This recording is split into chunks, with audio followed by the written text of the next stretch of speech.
যে আপনারা কেন এইসব কথাবার্তা বলছেন। কারণ সবচেয়ে বড় জিনিস হচ্ছে আমরা ট্রান্সপারেন্সির সাথে আমরা চাকরি দিচ্ছি।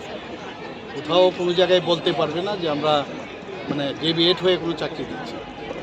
এখন পর্যন্ত প্রায় 13,000-এর উপরে আমাদের সরকারি চাকরি হয়েছে।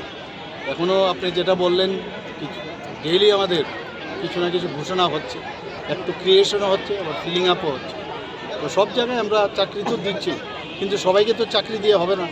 আমরা কর্মসংস্থানেরও বিভিন্ন, আজকে গত পরশুদিন আমি গেলাম মুম্বাই, সেখানেও কিন্তু ইনভেস্টার্সদের সাথে কথা বলেছি। তারাও আমাদের ত্রিপুরার যেসব আমাদের রিসোর্সগুলো আছে ওনাদের সামনে তুলে ধরলাম। পর্যটন থেকে শুরু করে, এগ্রিকালচারের থেকে শুরু করে, আমাদের এখানে হোটেল বিজনেস থেকে আরম্ভ করে সব বিষয়ে ওনাদের কাছে আমরা রেখেছি।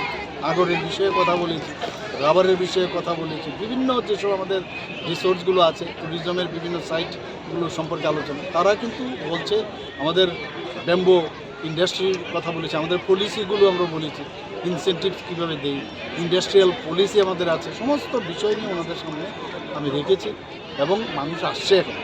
আর যেহেতু শান্তি সম্প্রতি ত্রিপুরাতে সমস্ত দেশের মধ্যে অনন্য সৃষ্টি করেছে, আমি বলবো যে ত্রিপুরাতে মানুষ তাই নর্থ ইস্টার্ন জোনের মধ্যে এখন ত্রিপুরাকেই বেছে নিয়েছে এবং আসছে না।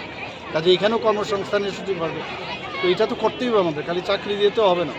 এবং এন্টারপ্রেনারশিপও এখনকার স্টার্ট আপ থেকে আরম্ভ করে যুবক যুবতীরা ওর মধ্যে আসছে এবং আমি আশা করি আগামী দিন ত্রিপুরাতে এই যে বেকার কথাটা বলে সেই বেকার থাকবে না, অন্যদের চাকরি দেবে, এইরকম অবস্থা।